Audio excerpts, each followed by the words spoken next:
En vivo y en directo. En vivo y en directo. Estamos transmitiendo en Facebook y los que estamos aquí en Zoom. Pues les damos la bienvenida a este miércoles del Centro Astronómico Clavius de la Ibero. Muy buenas noches a todos. Nos da un gusto, un gran placer que nos estén acompañando. Y pues todavía con la emoción de lo vivido el sábado pasado con el eclipse que tuvo pues diferentes circunstancias dependiendo desde dónde lo observamos y diferentes fases también dependiendo de dónde lo observamos. Pero bueno, como comentábamos ahora, este anecdotario o estos testimonios de lo que vivimos del eclipse lo vamos a dejar para una sesión próxima la semana, pero todavía en este tema de los eclipses y en esta parte, en este contexto que nos encanta un montón en Clavius, que es la parte histórica también, pues hoy le damos la bienvenida a nuestro invitado especial del día de hoy, Alejandro Ahumada. Muchísimas gracias, Alejandro, por estar hoy con nosotros. Creo que, perdóname, lo tienes que volver a hacer como anfitrión porque se salió y ya volvió a entrar. Y ya volvió a entrar, entonces para que pueda abrir su cámara y su micrófono. Ahí está. Ahí está, ya tiene el poder otra vez. Sí, listo, perdón, no sé qué sucedió y pum, de repente ya todo el mundo se fue. Pero bueno, no ¿qué tal? No te preocupes. Todavía no empezábamos propiamente porque no podemos empezar. Estábamos dándote la bienvenida como nuestro invitado especial del día de hoy. Muchísimas gracias, Alejandro. Y pues antes de darte la palabra para que nos platiques de este interesante tema, pues Gerardo nos va a, como es costumbre también, dar una breve presentación. Muchas gracias, Lore. Muy buenas noches a todo el mundo. Quienes ya están aquí en Zoom, quienes nos ven desde Facebook, estamos pendientes de los comentarios. Acuérdense, por ahí podemos interactuar con ustedes también. Y bueno, pues es un gran honor, porque además todavía traemos como, ¿cómo se llama? Una cruda positiva del eclipse, ¿no? Es como una cruda padre del eclipse. Estamos crudos de eclipse. Bueno, al menos yo sigo crudo de eclipse. La verdad es que todavía no lo digiero, cómo es propiamente la experiencia. Pero bueno, quienes nos han seguido las últimas semanas, pues hemos estado hablando del eclipse, la historia de los eclipses, cómo observar eclipses de manera segura, fotografías de eclipses. Y justamente cuando hablé de la historia de los eclipses del siglo XX, pues estuve investigando los eclipses en México del siglo XX y encontré el eclipse del 10 de septiembre de 1923. Y entonces me encontré, pues no es casualidad, pero me encontré con el trabajo de Alejandro Ahumada, que ha hecho una gran investigación muy bonita, una gran documentación de ese eclipse histórico en nuestro país y mundialmente. Y entonces, ni tardo ni perezoso, me di la tarea de mandarle un correo electrónico a Alejandro y creo que se tardó como 10 minutos en contestarme, así bien padre, y nos pusimos de acuerdo y bueno, lo invitamos a que diera la charla de esta noche. Entonces, muy bienvenido, Alejandro, y muchas gracias por aceptar la invitación. Y si me permiten, les voy a leer una breve semblanza curricular de Alejandro Ahumada, quien es ingeniero agrónomo egresado de la Universidad Autónoma Metropolitana Xochimilco en 1987, dedicado a la producción y cultivo de tejidos y producción en invernadero.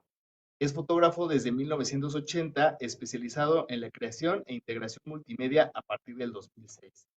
Investigación histórica a partir del año 2004 en la comarca lagunera con varias publicaciones en el Ciclo de Torreón y La Opinión Milenio, así como publicaciones colectivas en libros de historia regional. Tiene desarrollo de espacios de multimedia interactivos en museos, sitios turísticos y espacios culturales desde el año 2006 al año 2023. Ahí le voy a parar a Alejandro y más bien pues te cedemos el foro y si al final todavía traes ganas, pues vamos a tener muchas preguntas y comentarios de tu charla. Muchas gracias por estar con nosotros. Pues no, al contrario, pues de veros, es un gusto porque mira, parte de lo que me he dedicado a últimas fechas, ahorita estoy actualmente trabajando en la Secretaría de Cultura de Coahuila, y mucho de lo que hago es, en el gusto personal ha sido la historia.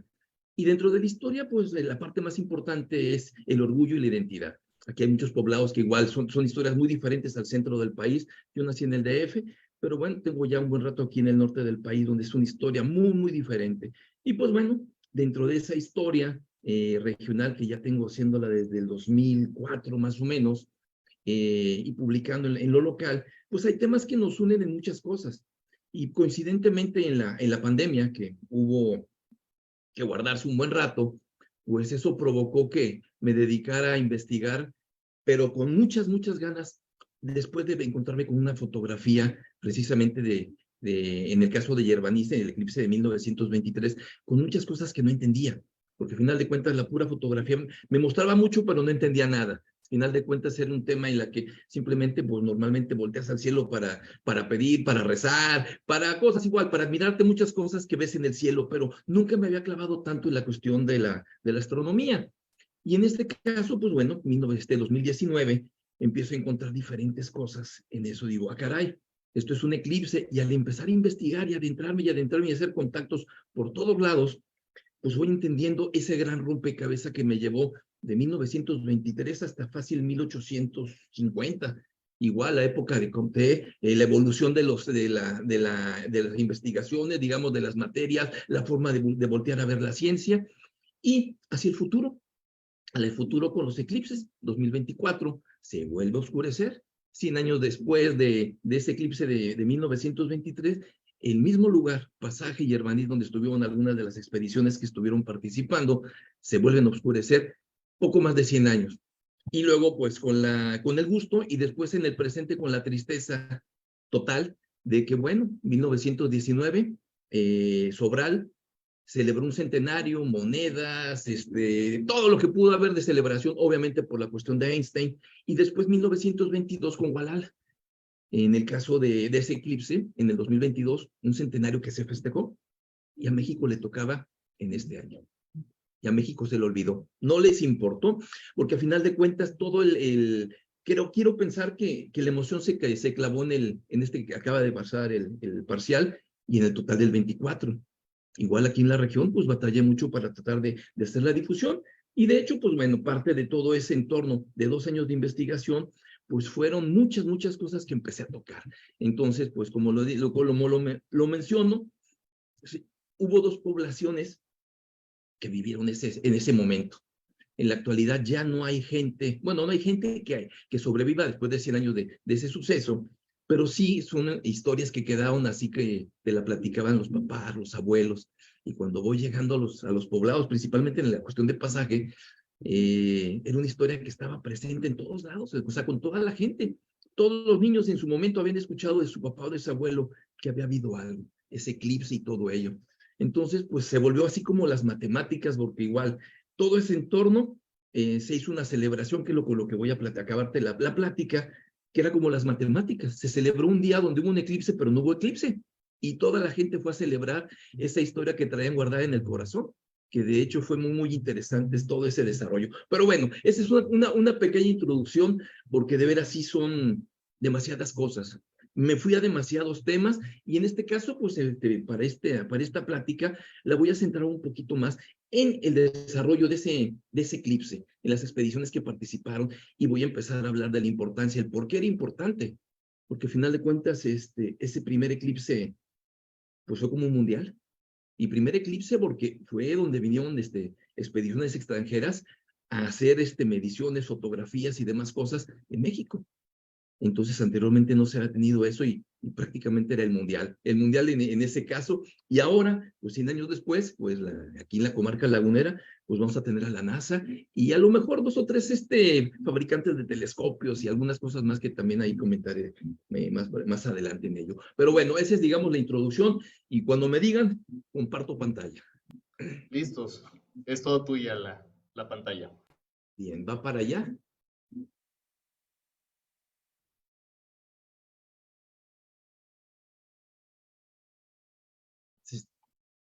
Bueno, este va a ser un primer video que vamos a ver.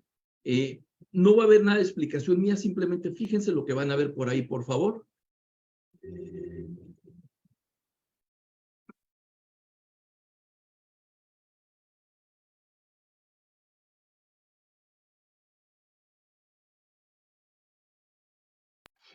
Alejandro, no tiene sonido el video, ¿no importa?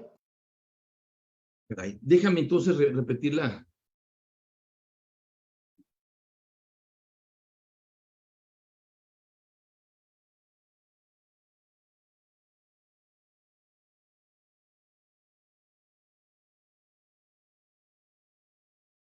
Permítame, ahí voy. Es que me está ocupando toda la pantalla esto.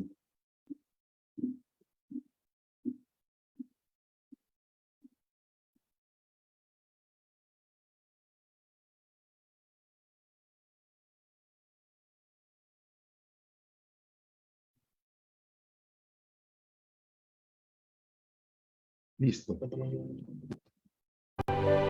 Ahí, ya se oye, ya se escucha.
Bien. De hecho, a ver, de hecho está centrado, si se fijan en lo que es la presentación, está centrado en dos lugares, Pasaje y Yerbaniz, que son dos de los lugares en los que llevaron dos expediciones extranjeras. Básicamente, Yerbaniz fue el eje provocado por Patín Gallo. Ahí llega a la Universidad de Stuttgart y la expedición mexicana, y en Pasaje, una expedición alemana. Pero bueno, ¿cómo empezó todo esto para México? En este caso quiero ir centrando la importancia. Voy a empezar en el caso de 1910, en el caso de la celebración del centenario de la independencia, vaya. Quiero marcar dos puntos muy importantes, la revolución y antes de la revolución lo que es el porfiriato, porque a final de cuentas, dentro de la historia, la formación de la astronomía, principalmente a través del Observatorio Astronómico Nacional, es el conjunto, digamos, que el ente que se va a encargar, a final de cuentas, hasta llegar, para este caso, en 1923, a ser, digamos, los anfitriones. Y pues bueno, ¿por qué 1910? En 1910 es un festejo a nivel nacional, indistintamente de la cuestión social que después se revienta. Aquí en este caso, pues muchas instituciones se empiezan a formar en México, y en este caso era una visión donde llegaba al máximo la influencia de la revolución industrial reflejada en los equipos, digamos, en la ciencia que nos empieza a llegar, empieza a dar una formación muy importante a la astronomía mexicana. Y bueno, en ese 1910 hay un congreso, el Congreso Americanista, que es una forma que se empieza a ver por parte desde Europa hacia América en la cuestión de la llegada de los españoles y la conquista. Y en este caso, pues bueno, cada año o 2 años se hacían los festejos. Para ese 1910 se celebra en Buenos Aires, porque también celebran allá en la cuestión de su independencia, y en México. Y pues dividen los festejos. Y en este caso, el Congreso estaba centrado principalmente en la cuestión pues como lo menciono, de la llegada de los españoles y demás. La ciencia no estaba tan metido, pero aquí, en este caso, nos aparece un personaje que, bueno, es el que da la entrada para la cuestión del eclipse. David Todd. David Todd es un astrónomo norteamericano en su época, finales del siglo XIX y principios del XX, pues es muy importante en la llegada del Halley. Fueran de los que aquí le preguntamos, iban directamente, aparte de la gente del Observatorio Astronómico Nacional, en este caso a David Todd. En este evento presenta un libro, una investigación, que es la que está al lado, que se llama 3 centurias de eclipses totales de sol en México. Y esto lo pongo aquí como importante porque en las memorias de Joaquín Gallo hace mención de que él, todavía joven, recién, bueno, él entra hasta el 15 como director del Observatorio Astronómico, pero su entrada a participar en el Observatorio Astronómico es antes. Pero bueno, parte de todo eso, al estar ahí presente en estos eventos, pues se entera del suceso de esta presentación de este libro. Ahí está Joaquín Gallo, y ese es parte de uno de los dibujos. Hace los cálculos para 300 años de los eclipses que van a suceder en México, y pues obviamente se da cuenta que el más en corto iba a ser en 1923, y es cuando se empieza a enganchar en esta historia gracias a David Todd. Aquí, pues bueno, ya he entrado un poquito más en forma con la cuestión del eclipse. Pues bueno, viene siendo en los aros el 143, y tiene cierta en la numerología, pues 3 cosas así que podemos remarcar. En el caso de 1869, es el primer eclipse fotografiado. Se observó en Real de Prusia, en Königsberg, en que creo actualmente es Kaliningrado. En 1869, en ese mismo eclipse, es descubierto el elemento llamado coronio. Y después, en 1905, coincidentemente, le toca a Joaquín Gallo y a Valentín Gama viajar a España a hacer observaciones. Son de las primeras salidas que empiezan a tener, digamos, a los diferentes eclipses a nivel internacional. Y pues bueno, esas son las coincidencias. Lo que se está viendo a la izquierda, pues es parte de lo que se filmó para Charcas.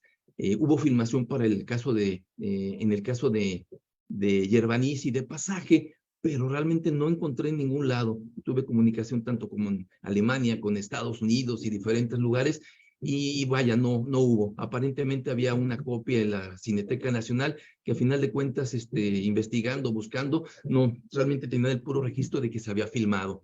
Pero bueno, teníamos un gran problema para esa época. Pues bueno, como hablaba, son diferentes momentos, la revolución, y el porfiriato. Y en este caso, dentro de la evolución que se va teniendo con el Observatorio Astronómico Nacional, pues bueno, tenemos a Anguiano, a Felipe Valle, a Valentín Gama y abajito a Joaquín Gallo. Es una línea de 4 directores que gracias a ellos se empieza a hacer una formación en campo.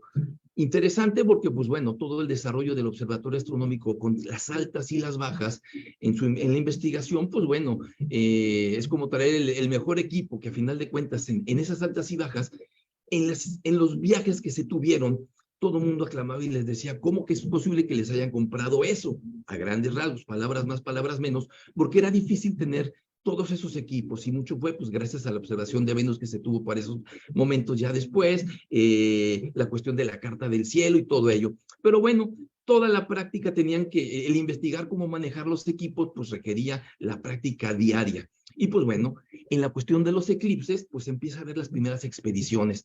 1886 es en León, Guanajuato.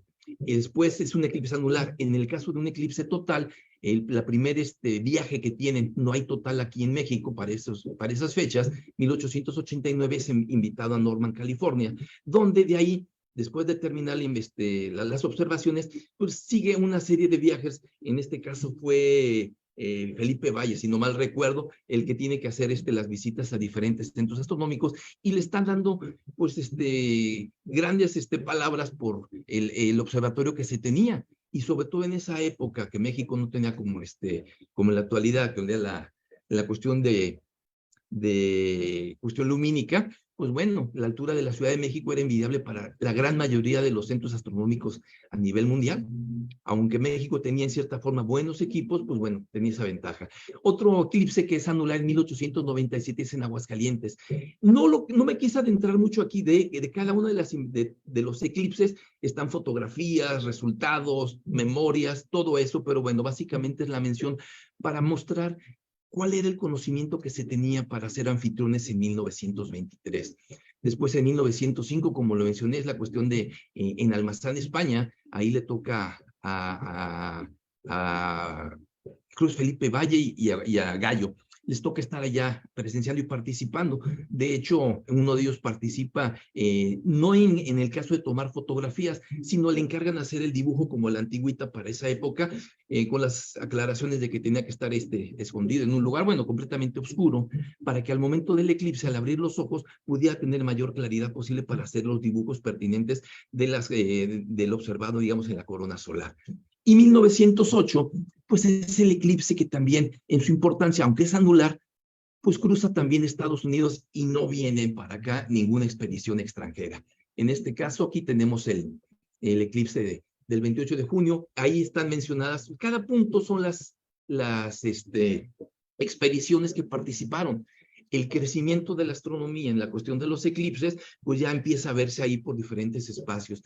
Participa Felipe Valle, Gama, igual en México están haciendo observaciones en la Ciudad de México, en el observatorio, y pues bueno, es un crecimiento que se empieza a tener, y como lo mencionaba, al final de cuentas, la sombra fue tan larga que cruzó Estados Unidos, y en un eclipse anular como que no llamó la atención el decir, bueno, ¿por qué vamos a ir a México? Entonces, pues bueno, parte de todo esto sirvió para que las expediciones empezaran a tener un conocimiento de un desarrollo. Así lo expresa también Gallo en su viaje a España y Gama, Valle, y donde están haciendo notas del desarrollo de las expediciones ya en campo para la cuestión de los eclipses. Y bueno, como estamos viendo, pues estamos cercanos a la época en la que también es cuando Gallo se entera con David Todd, de la presencia del siguiente eclipse. No es que se entere, pero bueno, simplemente es la emoción que empieza a generar a partir de ese momento.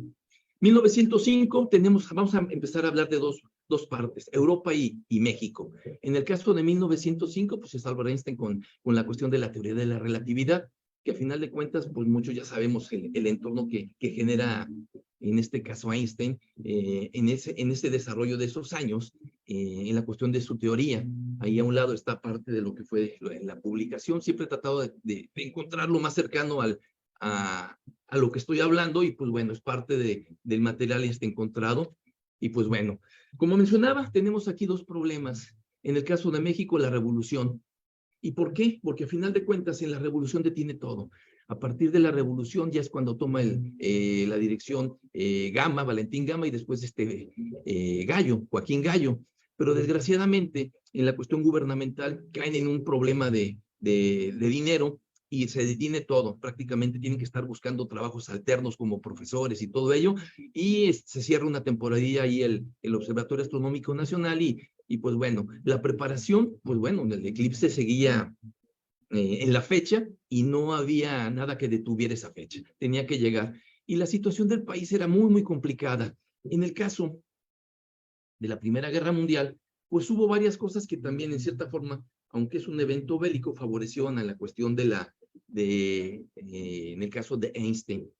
Es el momento en que Alemania, pues igual en la guerra, pues causa algunos problemas bastante grandes con la cuestión del desarrollo en la ciencia. Es cuando se junta con Max Planck y entra al centro con Planck, ahí donde están todos los científicos, y ahí mismo están produciendo el gas que a final de cuentas provocó grandes muertes y grandes sanciones a Alemania en su momento. A Max Planck en uno de esos ataques con gas, pues uno de sus hijos muere, y también muere uno de los que en su momento fueron los que patrocinaron a Eddington, que también no quería aceptar el patrocinio para que fuera Eddington en su momento en el 19 en su viaje a buscar la validación de la teoría de la relatividad. Entonces son esos momentos que, bueno, a final de cuentas a Einstein se hace a un lado, y eso le permite para que haya una nueva pues bueno, Einstein ya es cuando mete en la cuestión de la gravedad, hay una nueva teoría de la relatividad, y esa en su momento es la que a final de cuentas, si no se hubiera tenido esa calma y en ese momento de ese ajuste y cambio, pues bueno, al momento de haber hecho las mediciones, pues no habría habido un dato significativo y la teoría nunca hubiera pasado. En este caso, pues bueno, quiero hacer referencia, voy a hablar de un personaje que es Erwin Freundlich, que es un personaje que estuvo muy cercano a Einstein. Hay que recordar que Einstein era un físico teórico y pues bueno, para un físico se requería un astrónomo para que pudiera, ¿cómo se llama?, tener ese trabajo en campo y poder cotejar, en este caso, la teoría de la relatividad. Y pues bueno, esa es, digamos, la parte de lo que se modifica y es ese cambio que ya se empieza a tener. Aquí tenemos pues, igual el momento importante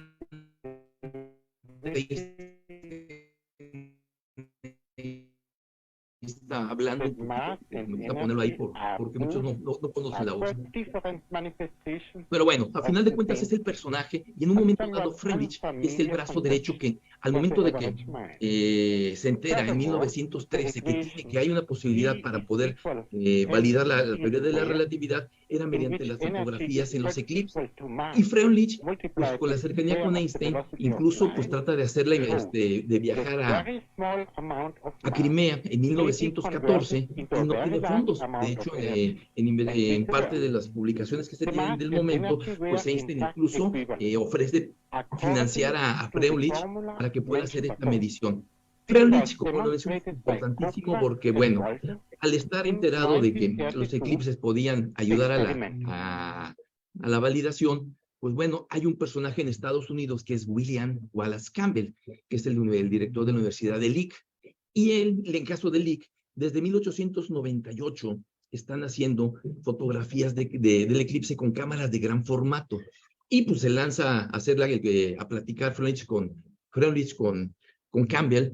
Y bueno, se dan cuenta que nada de ese material funcionaba, porque al final de cuentas la forma de tomar las fotografías en su momento era para buscar planetas y otras cosas, no estaban enfocados en buscar las estrellas. En el caso como quien maneje la fotografía, pues bueno, la calibración, el enfoque y todo eso, pues mucho va a depender qué es lo que quieras encontrar. Y en este caso, por las magnitudes de las estrellas, pues no estaban enfocados para buscar en un momento dado la desviación. Y aparte que se debería tener una fotografía del mismo lugar para poder cotejar, empatar las fotos y poder darle ese, ¿cómo se llama?, esa validación al momento de encontrar esa desviación. 1919 es el momento importante para Einstein.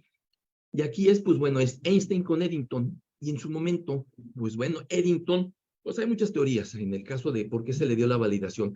A final de cuentas, al momento del grupo de científicos que están dando la validación, la mitad dice, es demasiado importante para lo poquito que habían encontrado, porque las condiciones de la fotografía que se tuvieron, tanto en Sobral como en la Isla Príncipe, no eran las adecuadas.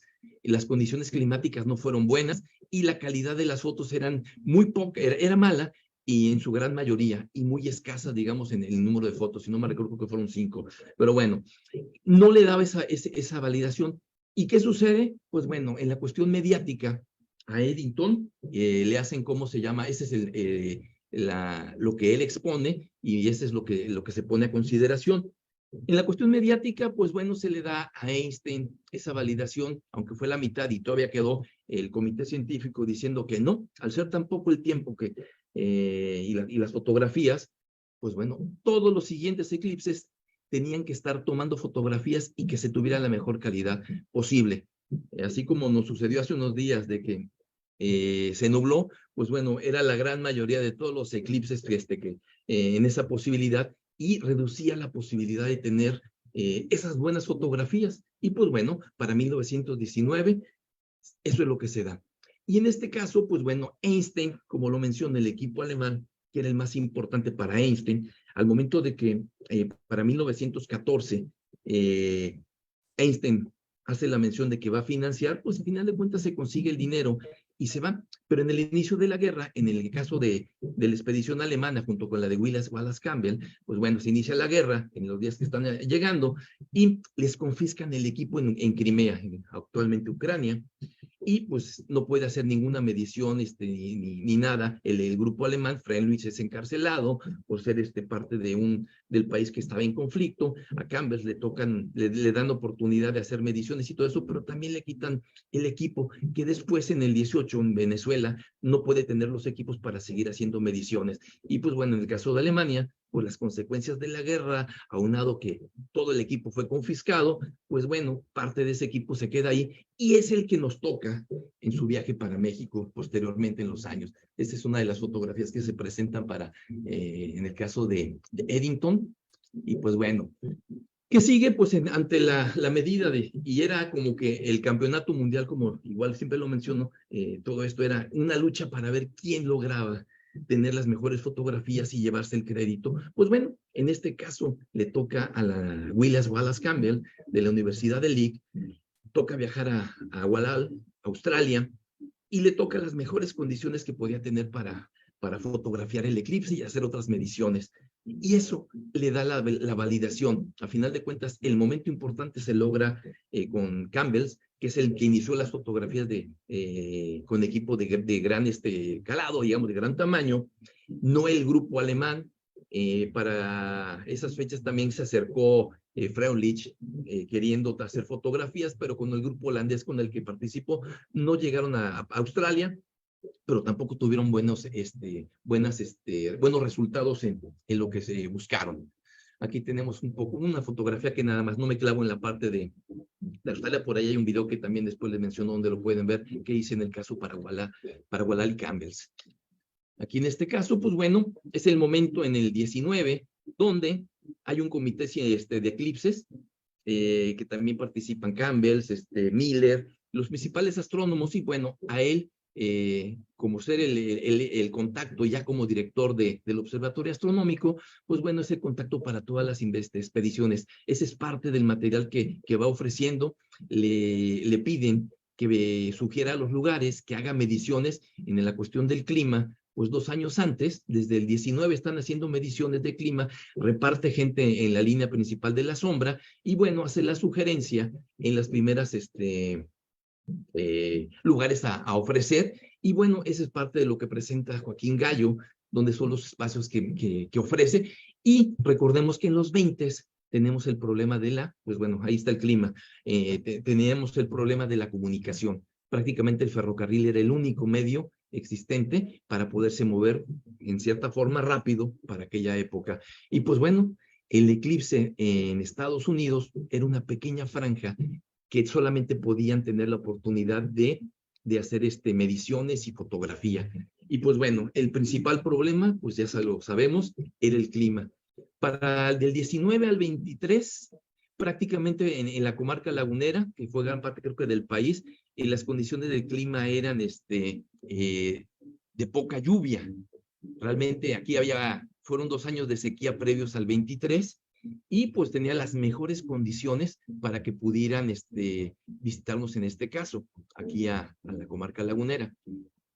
Y pues bueno, perdón, si escuchan música de fondo, tengo un grupo que por aquí, vecinos que ensayan. Pero bueno, parte de lo que se está mostrando es lo que presenta y lo que va mencionando de lo que va dejando con toda esa gente que estuvo tomando mediciones de clima en estos años, y van haciendo las sugerencias para poder definir en los grupos que quisieran llegar en su momento. Iban a venir franceses, pero no vino para acá, y varios astrónomos importantes, pero bueno, fueron otros grupos los que llegaron, como en un principio se vio en el intro de la plática. Esa es parte también, las mediciones que se empiezan a hacer, lo que ofrece Joaquín Gallo. Después en el comité de eclipses tienen que hacer correcciones porque igual tenía algunas fallas en ello, pero es parte de los informes que va enviando al comité y que va haciendo presencia Joaquín Gallo como representante del grupo mexicano. Este es igual parte de lo que presenta, pues es la línea que cruza.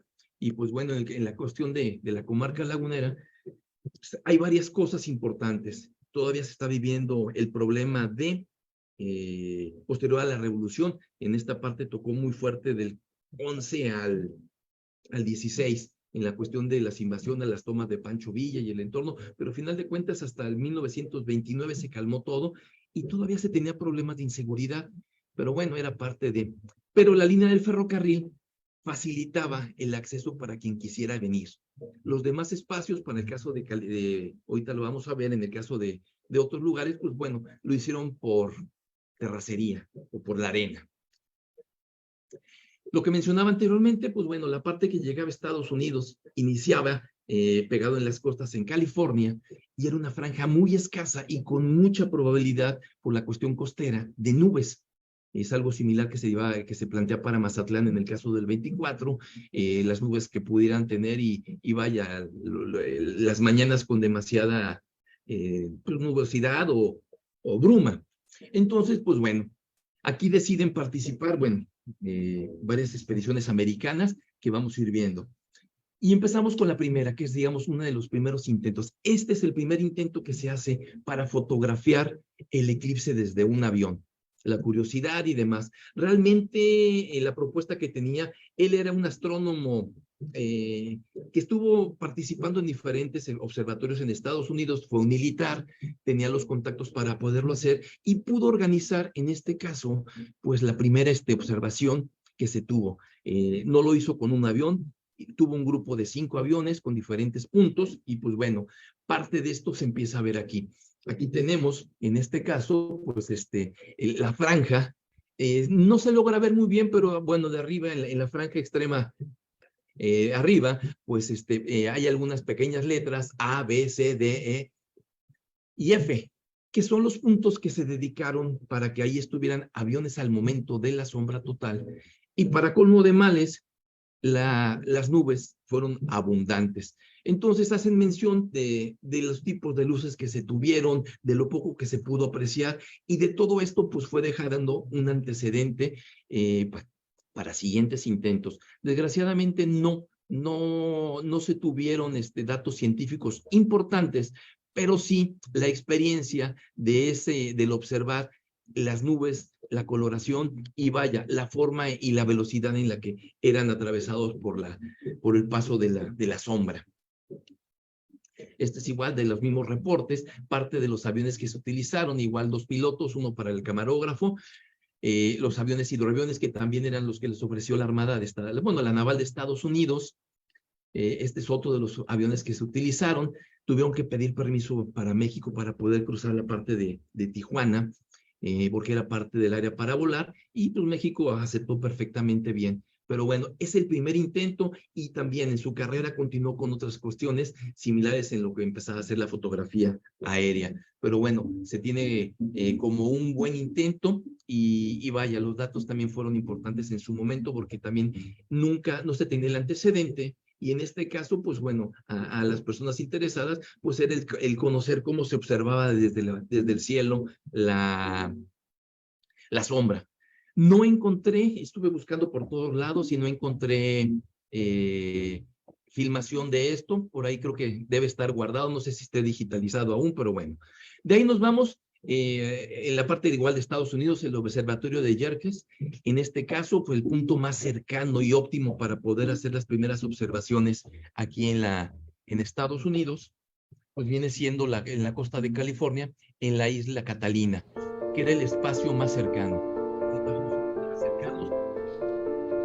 En cada lugar, pues afortunadamente había gente que podía echarme la mano. En este caso hay un museo en la parte de Avalon, que es la isla, y ahí se tiene recuerdos fotográficos de ese espacio. Una de los grupos que fueron a investigar ahí, la Universidad de Chicago, dejó algo de fotografías y parte de ese material pues lo pude encontrar y pude también solicitarlo. Aquí, en cada uno de los espacios, siempre con la curiosidad de querer encontrar el punto exacto donde estuvieron las expediciones, porque igual parte del entorno a nivel de mar pues era el problema de la bruma y las condiciones climáticas. Y en este caso, pues las fotografías fueron importantes para poder encontrar los espacios. En la cámara me voy acercando, gracias también, bueno, me ahorré el viaje, me hubiera encantado ir ahí a Isla Catalina, pero bueno, afortunadamente, pues las fotografías empezaron a empatar con el state view que se tiene dentro de la isla y el contacto con algunos de los personajes que son guías de turismo ahí en la isla. Y en el museo, pues realmente es gente joven que no tenía el antecedente más, sino simplemente la pura expedición que se mostraba con las fotografías. Y aquí, pues bueno, parte de ese material que está muy, muy bien documentado es todo el desarrollo del campamento. Parte de Yerkes. No nada más fue Yerkes ahorita van a aparecer más adelante aquí, pero bueno, parte de esa memoria ahí se encuentra. Esta es parte del material. Bueno, esto se fue empatando perfectamente gracias a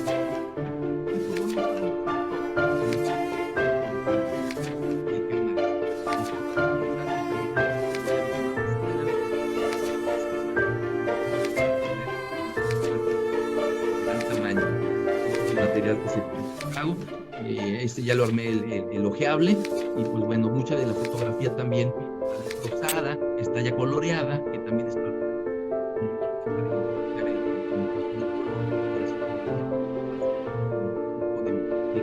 y de más detalle pues en los datos. ¿Qué sucedió con esta expedición? La misma que la expedición aérea. Nubes. Desgraciadamente el esfuerzo total de 6 para... Te voy a interrumpir, Alejandro, porque el sonido del video está muy arriba del sonido de tu voz y entonces no estamos escuchando muy bien lo que dices. Ah, ok, no sé si ya, bueno, ya determinó el sonido. Bueno, un pequeño resumen de esta parte para lo que no se escuchó. Pues bueno, parte de las memorias que están aquí, pues gracias a Street View se pudo tener el cotejado de dónde estuvo la expedición. Y desgraciadamente, como mencionaba rápidamente, en la cuestión de la fotografía aérea, pues fue un área que estuvo cubierta de nubes y realmente no tuvieron ningún éxito. O sea, las condiciones climáticas que esperaban que iban a ser un 50%, pues se fueron al 50% malo y no hubo más que el puro gasto, la expedición, la vuelta, un mes de estadía y hasta ahí llegaron. De ahí brincamos de la cuestión, no sé si es que sobrepasa la otra. A lo mejor si le bajas el volumen ahí a la derecha hay una bocinita y a lo mejor si le bajas el volumen... Perdón, ya. Ahí te escuchamos. Ahora tengo el sonido de los vecinos, perdón, pero bueno. En este caso, brincamos de aquí, de la isla Catalina. Bueno, en la isla Catalina, como les mencionaba, estuvo el observatorio de Yerkes, Washburn de Wisconsin y Gottsell de Minnesota. Hubo más astrónomos importantes que también se adherían a las expediciones, porque el equipo importante no lo tenían todos, pero bueno, era parte de la parte humana que en la cuestión de la astronomía, que participaban utilizando las diferentes cámaras y equipos distribuidos en las expediciones. De ahí nos vamos al observatorio de Monte Wilson. De hecho, era la mayor y la mejor expectativa para poder estar fotografiando el eclipse. El objetivo de todos ellos era también, pues, tener esos datos que permitirían volver a validar esa teoría, porque realmente aunque fueron buenas las fotografías de Australia, seguían siendo pocas para los escasos minutos. En este caso, pues bueno, el observatorio, ahorita vamos a ver las fotografías del equipo que se monta, ahí era parte de un fuerte, Rosencrantz, que era parte dedicada al cuidado de las costas en Estados Unidos. Este era el mejor equipo que se esperaba para poder captar imágenes del eclipse, y desgraciadamente la misma, nubes por todos lados, y ya no pudieron tener, ¿cómo se llama? Ningún resultado bueno. Y de ahí nos brincaríamos ya a la cuestión mexicana. De hecho, en la parte norteamericana pues, fue un fracaso completo en todo ese lado. Y aquí nos vamos al observatorio del Lick, con William Wallace Campbell. De hecho, él escoge irse a Ensenada, y en el caso de Ensenada hay una cuestión también rara, porque en sus memorias, el lugar donde decide montar su campamento no es cercano a la bahía de Ensenada. La foto que vimos es igual, 1920, prácticamente estaba en despoblado, y la línea roja que se va a seguir en el caso entre las montañas es el camino que fue llevando a la expedición a alejarse de la cuestión costera. De hecho, realmente me sorprendió porque, bueno, en las memorias va haciendo mención, ahí están fotografías en las cuales batallaron para llegar, y en su momento en algunos de los reportes y aparte en la biografía, hacen menciones de diferentes poblados en el entorno o rancherías que en un plano de 1914 tenían todavía esos nombres, vaya, y logro encontrar casi el lugar. Son las fotografías, no son muchas las que tienen en el caso del Lick. Realmente en la mención de que tiene Willis Wallace Campbell, de que ya, aunque estaba en mente el eclipse de 1923, el éxito mayor había sido el logrado en Australia. Esta es una cámara similar, son de las cámaras de gran formato. Es una cámara que le llamaban, bueno, ahorita lo voy a dejar para más adelante, esa cámara al pie del cerro.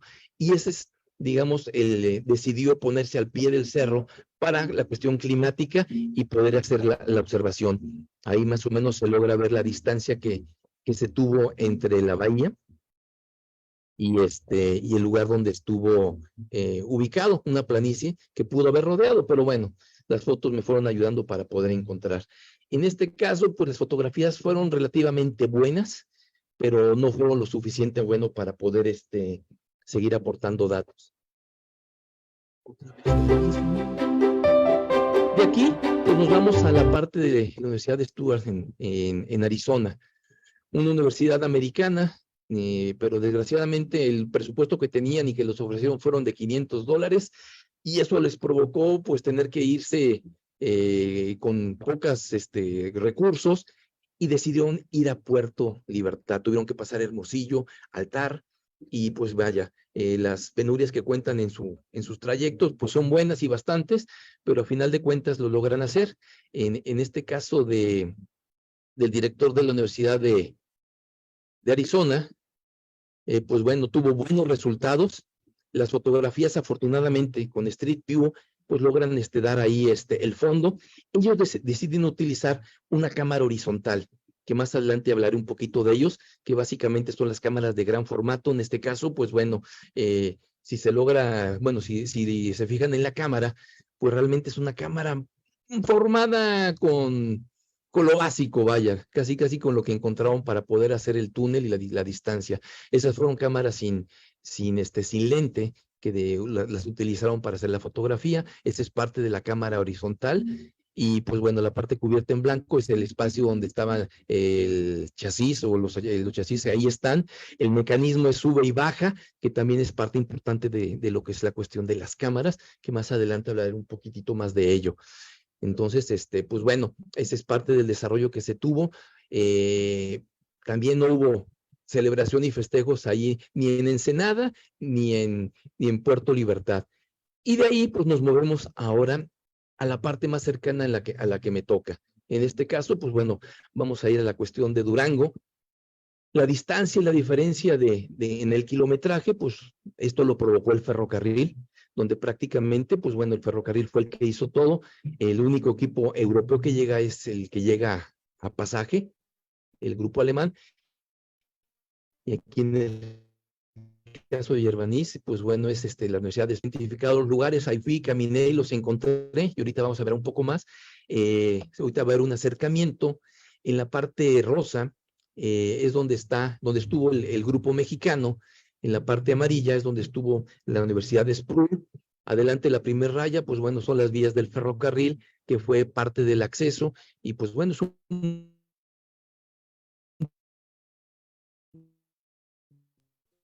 poblado que tenía realmente ferrocarril, y el día del eclipse llegaron a ese lugar cerca de 2.500 a 3.000 gentes que venían de todo el país, entre Durango, principalmente los ferrocarriles, y Torreón.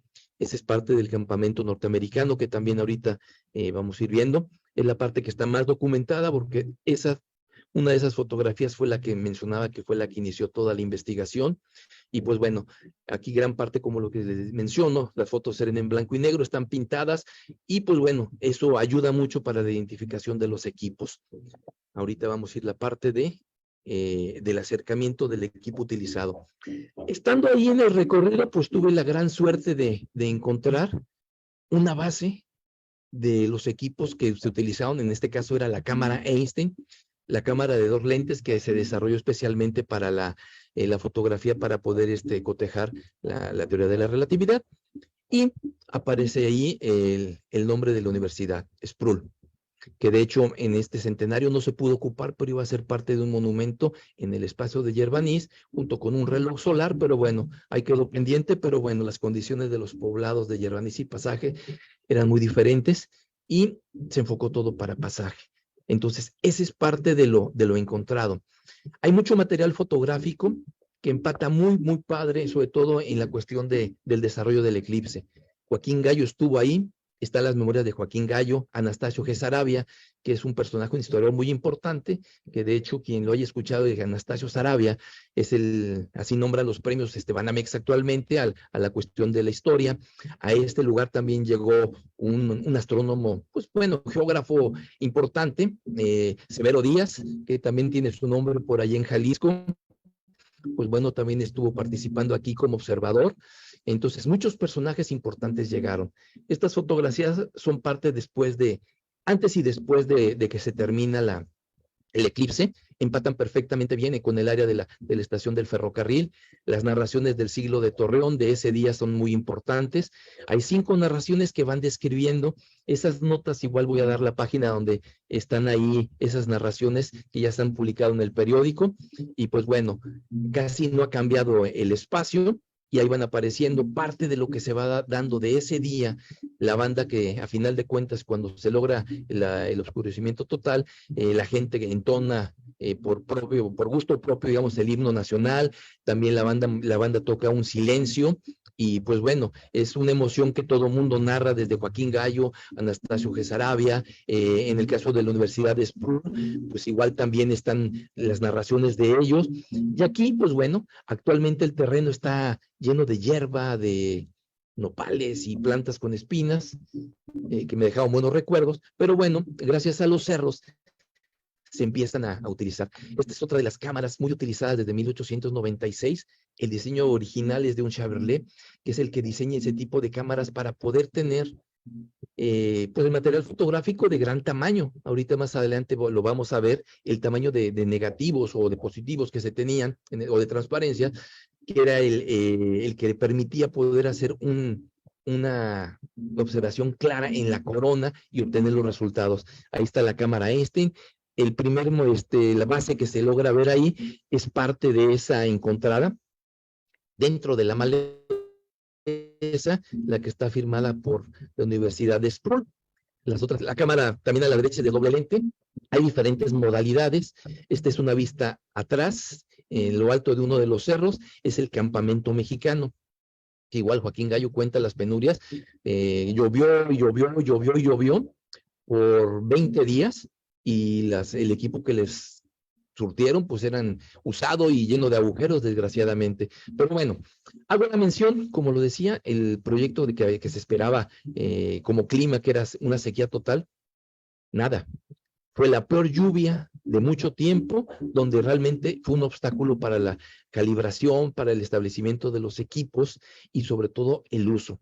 Al momento del eclipse, pues igual amaneció lloviendo. Pues bueno, este es un poco de las imágenes encontradas, el lugar exacto, los puntos ahí lo interesante sería también después llegar con algún detector de metales, pero bueno, tenemos a Joaquín Gallo ahí, pues haciendo la demostración de uno de los equipos. En este caso no lo identifiqué, pero bueno, es el proceso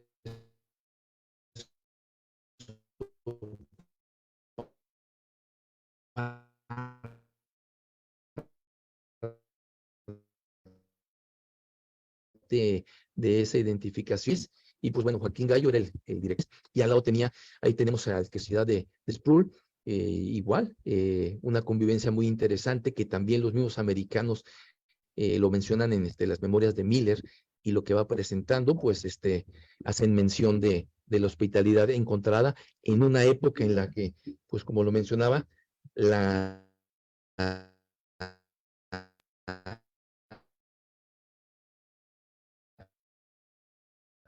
revolución todavía. El viaje a pasaje. Ahorita voy a ver, más adelante vamos a ver más fotografías. En este caso, a ver, nos movemos pasaje. Es un espacio que deciden ir los alemanes. Los alemanes llegaron tarde. De hecho, fue invitado Einstein. Einstein no pudo venir a México. Einstein designa al grupo de alemanes. Llegan tarde con todo y México les pagó el viaje completamente. Y pues bueno, llegaron menos de un mes antes, y les tocó el clima. Decidieron alejarse para que si había problemas ese día de nubosidad, que las fallas no fueran para todos. Entonces, el lugar más cercano a través de la línea del ferrocarril era el espacio de pasaje, un lugar que se decidió prácticamente al momento de la llegada de los alemanes. Los alemanes vienen siendo, como lo mencionaba en un principio en la plática, Freundlich era el más cercano. Freundlich tuvo un encontronazo con Einstein en esos años y de plano se hace a un lado. Y bueno, es donde entra Hans Ludenhoff, que es otro personaje importante. Bueno, pasaje. Es el centro de pasaje, el área marcada en amarillo es atrás de la iglesia. Estas son las fotografías que igual se obtuvieron ahí del grupo de alemanes. Hubo comunicación con Hamburgo,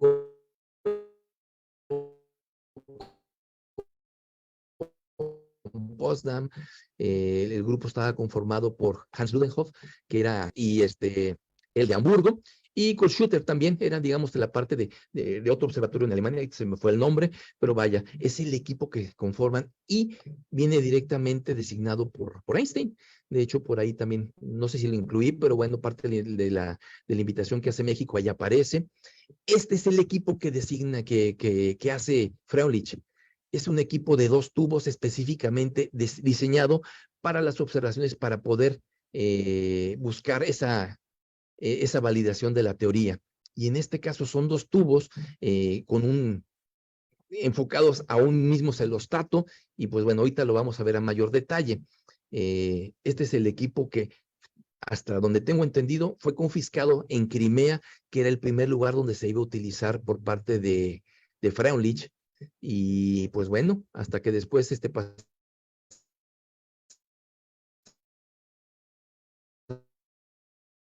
la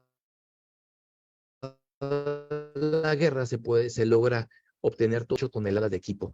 Y pues bueno, horizontales son de 20 y 30 pies. Y ahí está, pues bueno, si ven el piso, ya en el color, bueno, se logra ver la cantidad de agua que había. Prácticamente en las memorias Hans Rutherford lo dice, la madrugada anterior al eclipse, no tenían calibrado los equipos. Abrió el cielo, pudieron calibrar, medio calibrar, el día siguiente amaneció y hasta las 10 de la mañana, pues súbitamente se abrió el cielo, de lo que en sus menciones de las memorias, ahí está Hans Ludenhoff, ahí están los celostatos, equipos muy importantes para el desarrollo de los equipos, sobre todo las cámaras horizontales, y pros y contras y toda esa cuestión que se utilizó ahí, pero son las partes importantes para hacer el seguimiento al Sol. Es pasaje, al fondo del cerro muy representativo del lugar, esa forma, ese pico que tiene, pues bueno, ahí está, recuperar y arreglar, porque mucho de esto llegó dañado de Crimea. Entonces, ya al momento de que saben que México les va a financiar el viaje, empiezan a arreglar sus equipos. Y pues bueno, esa es parte. Las fotografías, afortunadamente, ahora, y permitió el detalle. Hay otras y demás. Zeiss es importantísimo en este caso. Zeiss fue el diseñador de la óptica de ese equipo doble. Es parte de los celostatos utilizados, no nada más en el caso de 23, sino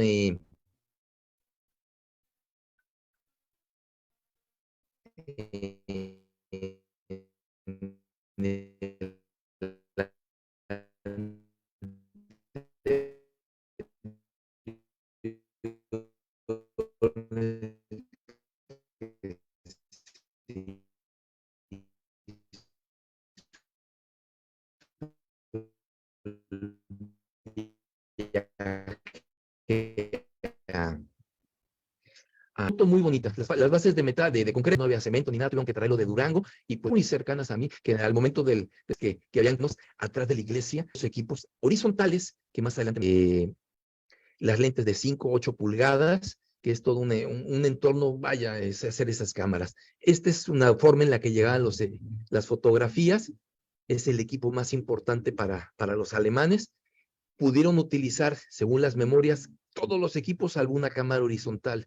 Les faltó gente al momento de hacerlo, pero bueno, gracias a esos momentos fortuitos de que se abrió el cielo, tuvieron las mejores fotografías. El equipo más cercano de Einstein en su momento es la primera vez que obtiene material de excelente calidad. En el caso de los americanos en en Yerbaniz. Se logró buena calidad, pero la mejor aparentemente en los resultados, pues fueron logrados por el equipo de la expedición alemana, que igual tiene historias que fueron dejando ahí en el poblado. Pues bueno, ahorita vamos a ver un poquito más al detalle de la forma de cómo se utilizaban estos equipos, que a final de cuentas, para esa época, era una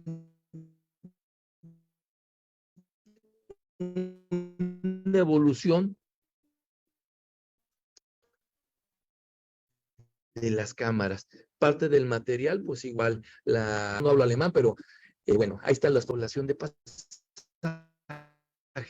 Tenían algunas fotos que dejaron o enviaron los alemanes. Y curiosamente en ese familiares de descendientes de ellos, que hablaban alemán y hablaban otros idiomas en un poblado muy alejado a todo el mundo, hubo quien pudiera traducir. Y bueno, algunas fotografías pues las dejaron ahí. Este es el caso, la parte de atrás. Más adelante va a haber una dirección, hago recorridos virtuales y bueno, mucha de la fotografía utilizada para identificar los espacios, pues bueno, en base a los fondos de los cerros, están puestos y exhibidos en un recorrido virtual que después podrán verlo. Esta es la superposición de las fotografías en el lugar. Las cámaras horizontales, una de las fotos más bonitas y la que dio la certeza, aunque estaba las pláticas, los recuerdos de la gente que vivía ahí y los dueños del terreno, pues bueno, en la fotografía aparece la iglesia en 1920 y muchas modificaciones, y ahí estuvo ubicado. Ese es parte del emblema que se utilizó, o la foto más usada para estos festejos que hicimos en la cuestión de pasaje. Pues bueno, aquí en este caso, pues voy a entrar un poquito más. En el caso de otra vez de Einstein, es cuando hacen la invitación a México. Aquí nada más hacen mención que es Ludenhoff el que viene. México pagó completamente el viaje. Los alemanes pudieron conseguir el dinero para el material fotográfico y preparar el viaje y todo ello.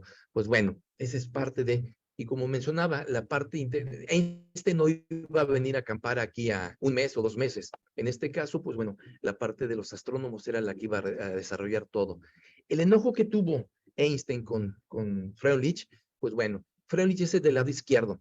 Freundlich es el que mencionaba que él es el que empieza a ver lo de la posibilidad del uso de las fotografías. A la derecha, William Wallace Campbell hace el contacto con él, ya mencionado. Todas las fotografías que están revisando no funcionan. La forma que están buscando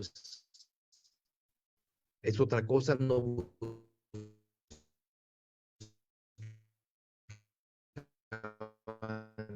estrellas.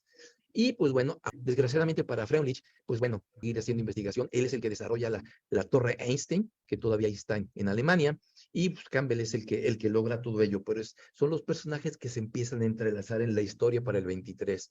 En este caso, ahí está Ludenhoff, al centro Einstein con Ludenhoff, a la derecha Freundlich. Freundlich supuestamente le pidió un documento, un original de una publicación a Einstein, y no se lo quiso regresar. Los documentos que voy a encontrar en una universidad en Israel, que es la que tiene parte del archivo Einstein, pues ahí aparecen los datos donde se hace la mención de también una investigación donde el por qué Freundlich no participa cuando era el brazo derecho y el que le apostó toda la vida a lo de la teoría de la relatividad. Ludenhoff acababa de ser director de Potsdam del observatorio, y es el que también había hecho investigaciones, y es el que Einstein invita a participar.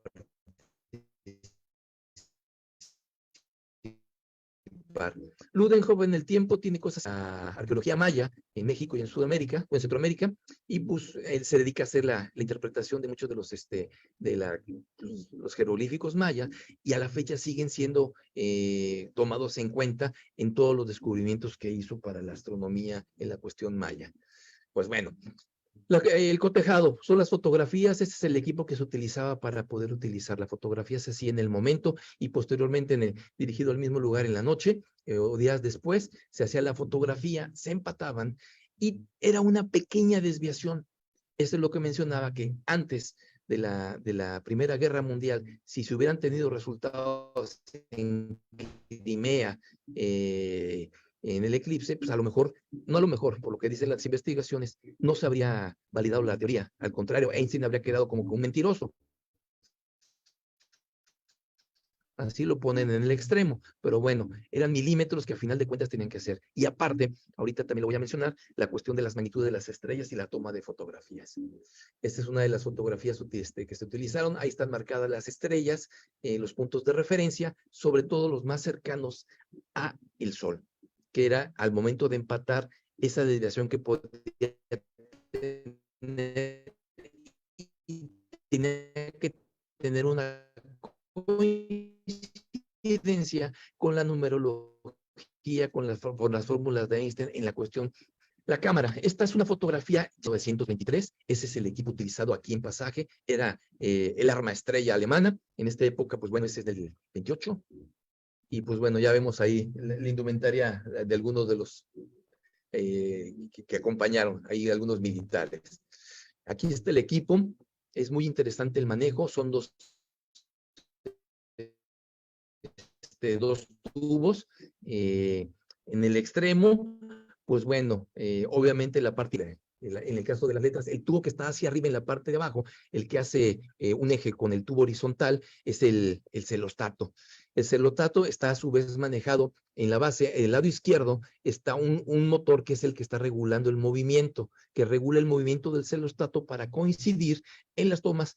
Hubo tomas de 30, 50, 60 segundos, 2 minutos, y pues bueno, no se hicieron muchas tomas de ellas porque el eclipse fue poco más de 3 minutos, pero bueno, parte del movimiento, el mismo celostato se iba moviendo. En la parte baja del tubo horizontal está una base, una placa que también va moviendo el tubo. Ahorita lo voy a ver.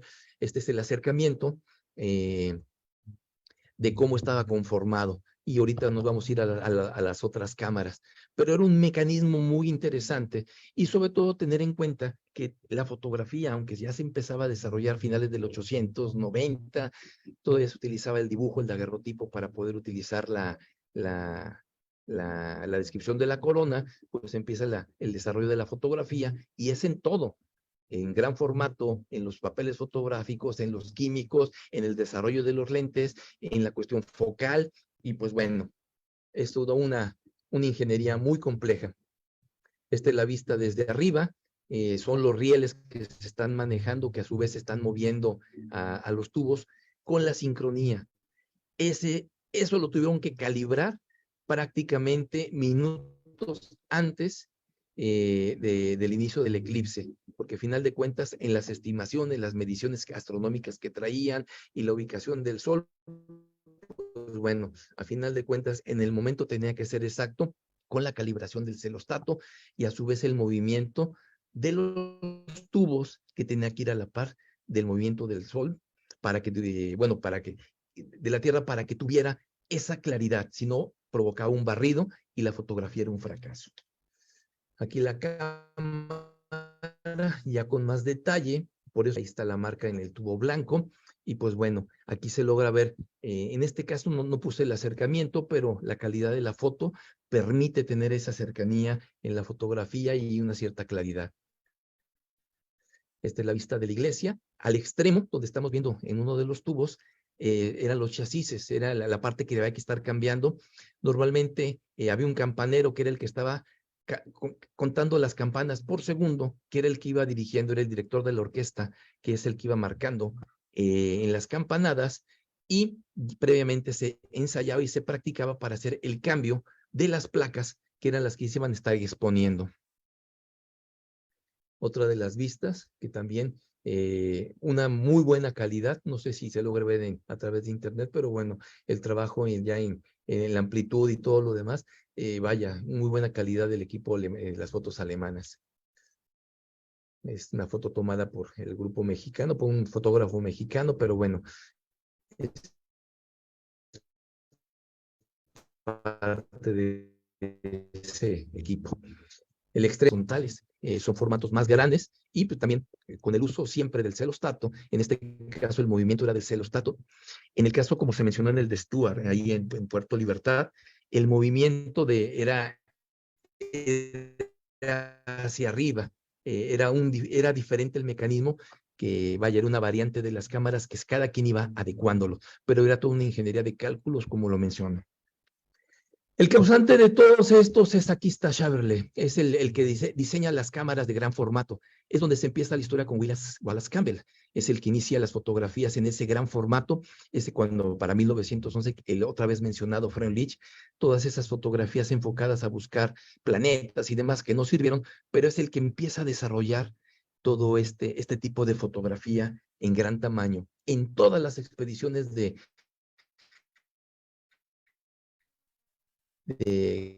avanzada, bueno,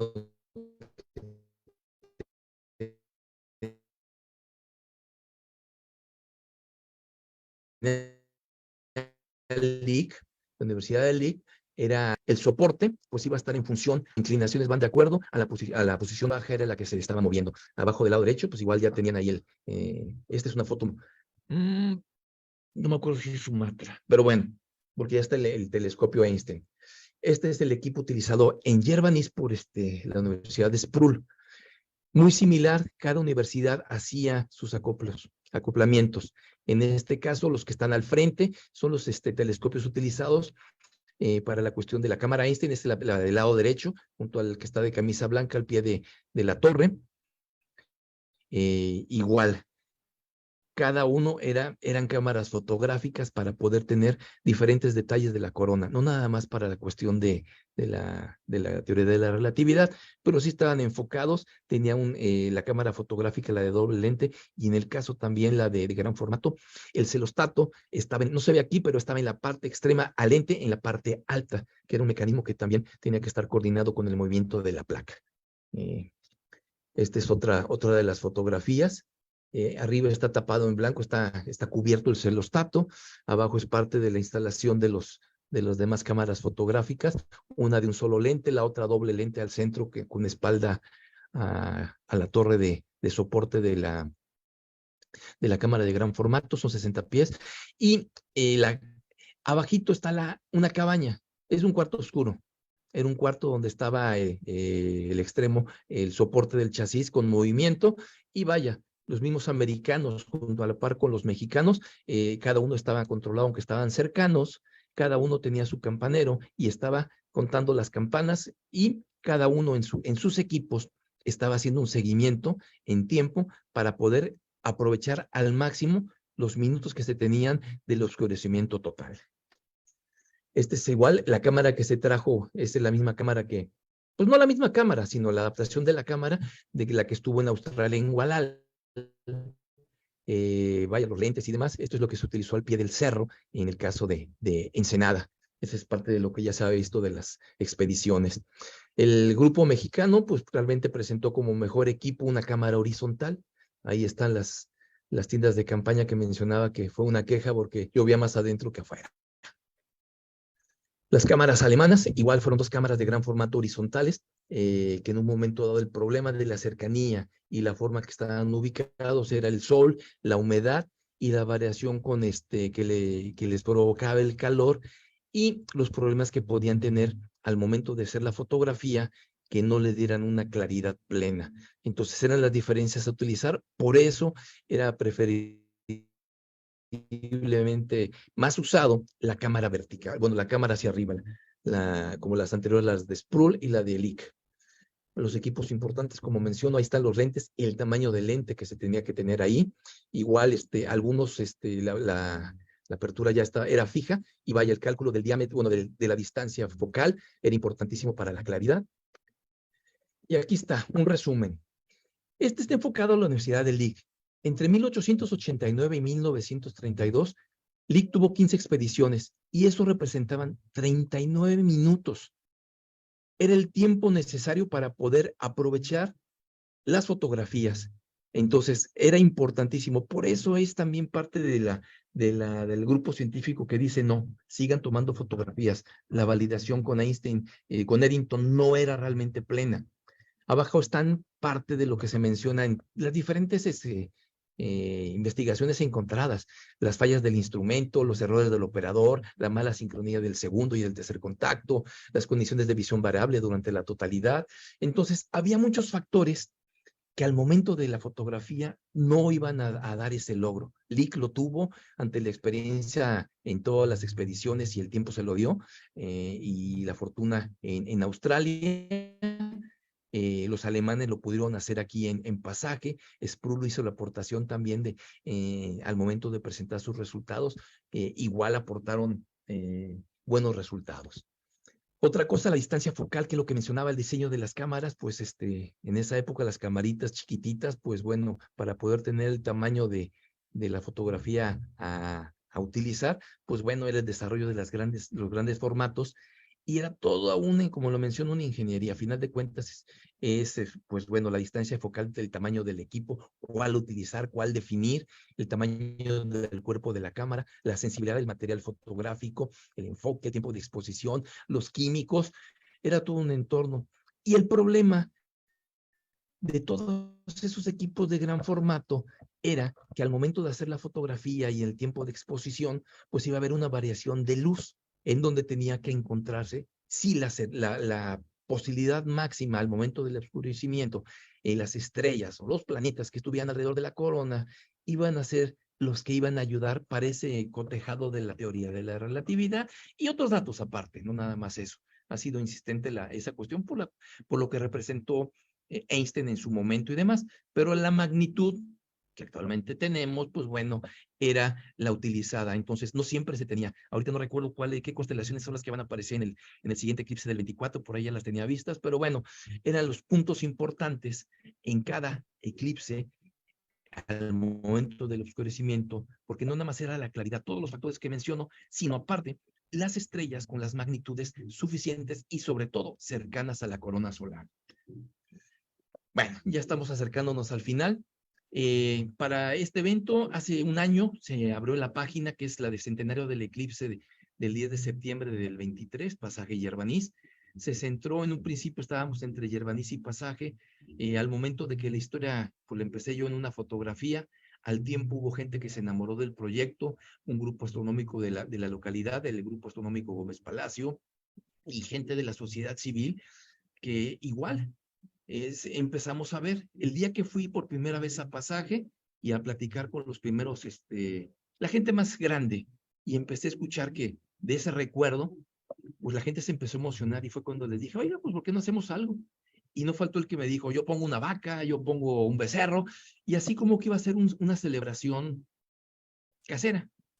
Y afortunadamente en el entorno, como también lo inicié en un principio, que ojalá hubiera sido algo nacional porque ameritaba esa secuencia de eclipses, y sobre todo porque también la parte más abordada era la de Joaquín Gallo, pero con Joaquín Gallo no tenía los datos alemanes, donde pues igual la fuerza que le daba también, en este caso como representatividad al suceso con los alemanes, era que era una extensión a la invitación de Einstein para que llegaran a Pasaje.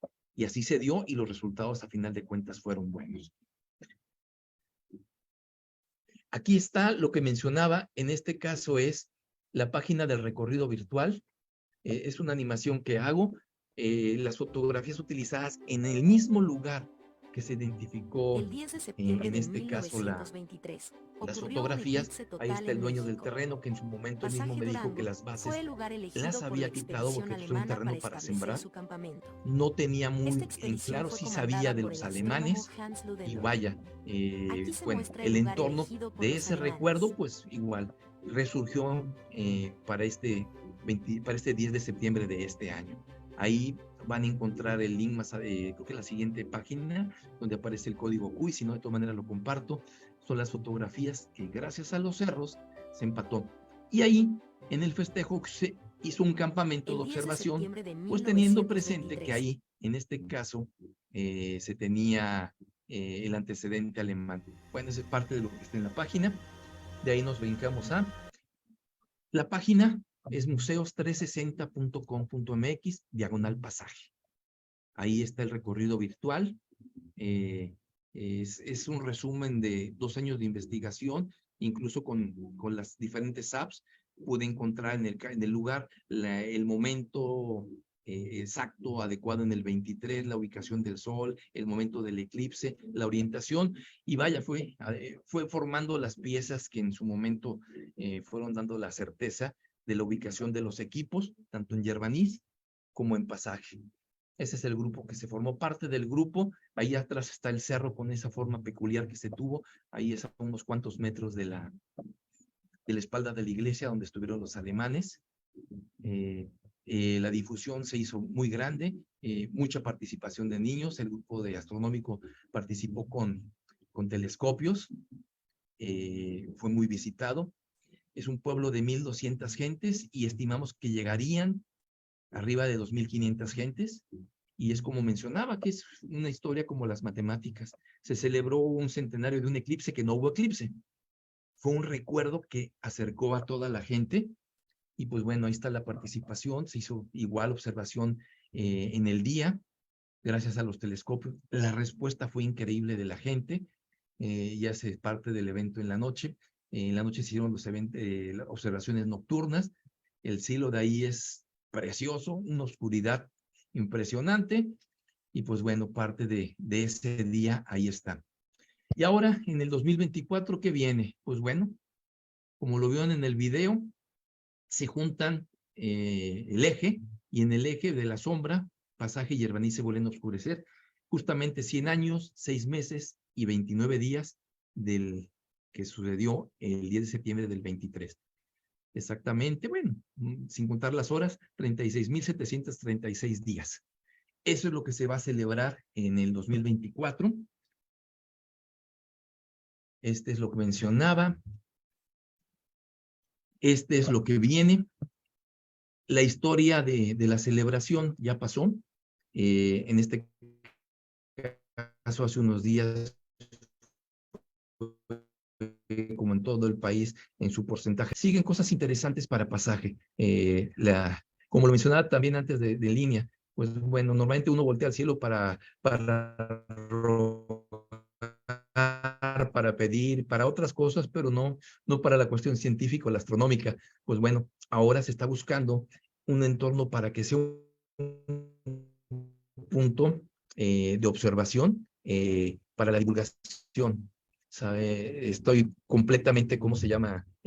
Claro y enterado de las posibilidades de un telescopio inteligente contra un telescopio que utiliza uno para hacer fotografía, pero ya con pláticas con uno de los cofundadores, en el caso de Unistellar, ya del Equinox 2, que es el recomendado, como un medio de divulgación para toda la población, que vaya, es una población estudiantil bastante grande, pues bueno, es un acercamiento, teniendo el equipo conectado a la tableta y de ahí a una pantalla de 80 pulgadas para hacer cinito. Entonces es una forma de ver el cielo, es el siguiente paso, pero bueno, a grandes rasgos, esa es la historia. Hay muchas que se derivan de ahí. Mencioné algunos personajes: Severo Díaz, Anastasio Gesarabia, todo el entorno de la formación de la astronomía desde la materia de geografía hasta llegar a ser astrónomos, tanto en México como en Estados Unidos, que son los soportes para toda esta historia que quedarían para otra ocasión. Pero bueno, a grandes rasgos sería eso parte de lo que quería presentar y compartir el día de hoy.